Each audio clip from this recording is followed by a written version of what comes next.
What's up guys, it's Maddie. Sorry there hasn't been a video recently. I went to America for a 3-week-long vacation to visit all of my family. It had been more than a whole year since I had been back to America, so I thought I'd share with you guys a few reverse culture shock things that I experienced. And I wanted to show you what I brought back from America. Things that I couldn't necessarily find here that I missed from home or wanted to bring back and show my friends. I brought back a bunch of goodies for myself. True American beef jerky. Sorry to any of my viewers who I may offend.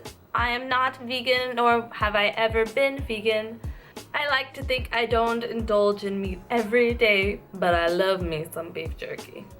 You can find some beef jerky here, but I wanted to get some true American comfort food beef jerky. Next, deodorant. You can get deodorant here. I have some roll-on liquid deodorant from a Korean brand, but to be completely honest, I don't feel like it performs as well as this stuff. This is just like secret, basic, real cheap American deodorant. Next, I grabbed this movie, Train to Busan. This is a Korean movie, and obviously they have it here, but this is with English subtitles. It was a huge hit here in Korea, and all of my students saw it. It was internationally renowned as being a really big success. If you don't know the plotline, it's essentially snakes on a plane, but zombies on a train. I didn't get a chance to watch it in theaters with English subtitles or in just Korean, so I thought I'd grab it and bring it back for all me and my coworkers to watch. The box got a little squished, but Valentine's Day is coming up and I decided to grab some cute children's Valentine's Day cards. I think Grumpy Cat is just really cute. I mean, can't deny it how cute that is. I'm a sucker for cats in general. But I thought I'd bring these back to share with my Korean co-teachers and give them a little example of what is a common tradition in American school classrooms. Plus, these days I'm kind of resonating with Grumpy Cat on his opinion about Valentine's Day. My favorite one of these cards is this one. Wanna be mine? Too bad. Oh, Grumpy Cat, you just get me. And I bought some vitamins. Vitamins are really easily accessible in Korea, but they are a little pricier than what you might find in America or your home country. Also, it's helpful to have something that I'm confident in reading the label in and I know exactly what I'm taking. And I got these specifically. It's calcium citrate with vitamin D3 because I feel like I'm lacking in vitamin D and calcium these days. Stay all day in the office or in my apartment or in the PC room, and I feel like I don't get any sunlight these days, especially in the winter time, and I feel like it's really affecting my behavior and my overall energy level. So I wanted to grab some vitamins that would help me feel a little bit better. I visited my college town, and on the square there's a really great little novelty candy shop. So I bought these Bean Boozled and Harry Potter Birdie Bots beans. Hopefully I will make a challenge video in the near future, hopefully with a special guest. We'll see if that amounts to anything. If you're ever in Denton, Texas, I highly recommend that you check out Atomic Candy on the Denton Square. It is the best candy shop you will ever go to in your life. My friend who I met here in Korea and also lives back in Texas but is now traveling the world and backpacking across Asia used to be my Dungeons and Dragons DM. So he gave me this Dungeons and Cats mug, which is super adorable and very thoughtful of him. Next, I bought this Texas throw pillow because for some reason, the longer I'm away from Texas, the more I realize how much of a Texan I really am. And I just had to surround myself in Texas things when I was back for a few weeks. So I got this pillow in Denton Square at a Denton themed store. It's just cute and it reminds me of home. If you follow me on Instagram, you would have seen this wonderful pullover that I got off of teefreely.com. I saw their advertisements like on Facebook or Instagram or something, but they make special t-shirt designs that you can only get for a few days at a time. And this was, I think, $35 US, and I ordered it offline and shipped it to America.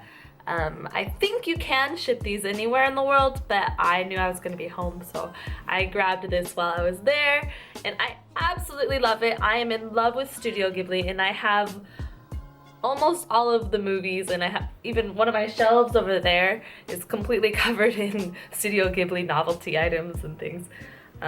This has most of the characters, most of the most iconic characters from a lot of the movies, and if you notice, the design makes the shape of a G, which stands for Studio Ghibli. My personal favorite Studio Ghibli movie is, oh gosh, it's actually really hard for me to choose, but I would say my top 3 are Princess Mononoke, which was the first one of the Studio Ghibli movies I saw when I was really young, probably too young for how violent that movie is, Howl's Moving Castle, and Porco Rosso. Those are my 3 probably tied for first place movies of all the Studio Ghibli movies. If you haven't seen Porco Rosso, I know that it's one of the less popular ones. I so highly recommend that you watch it. I think that the dialogue and the script is just incredibly witty, and the characters are really unique. It's such an interesting story and a little bizarre, but I really love Studio Ghibli's imagination. I could talk about it for days, but moving on. Oh, another thing, I grabbed this really cute sweater, which one friend referred to as along the lines of an ugly Christmas sweater, which I disagree with. And then when I was getting my nails done, I met another woman who raved about it and said it's on the level of, what's that one store called? Apocryphy? Anthropology. There's that really cool vintage kind of unique shop, Anthropology, which is kind of high-end.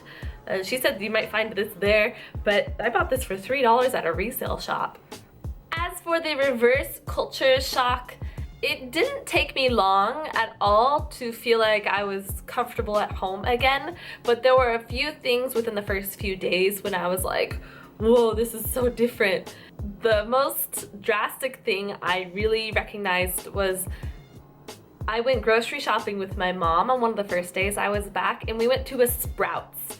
A Sprouts, if you don't know, is kind of a higher end grocery store. Everything is organic or all natural or whatever have you. And so one might consider the prices considerably higher than maybe a Walmart or a Target grocery section. But whenever I went into Sprouts and I was looking at all the produce and the nuts and just all of the different products that they have, I was like, everything's so cheap, let's buy everything. Which really put into perspective how much of a price difference there is in certain produce here and America. For example, you can probably buy a pound of strawberries for like, I don't know, $4 or $5 in America. And here to buy half a pound of strawberries, you're lucky to get them for less than $15. It's just really surprising to see how much the value of produce is different. So that was one of the biggest shockers, to see the price difference in produce and being reminded of how cheap living and eating in America is. That's not the case for all produce. That's mostly for fruits and vegetables that aren't native to Southeast Asia. The next thing I noticed was that Texas is so wonderfully flat. There is so much grass and there is so much space in between buildings. It does take a while to get anywhere, and you have to get in your car to go anywhere that you want to, but it's so wonderfully open.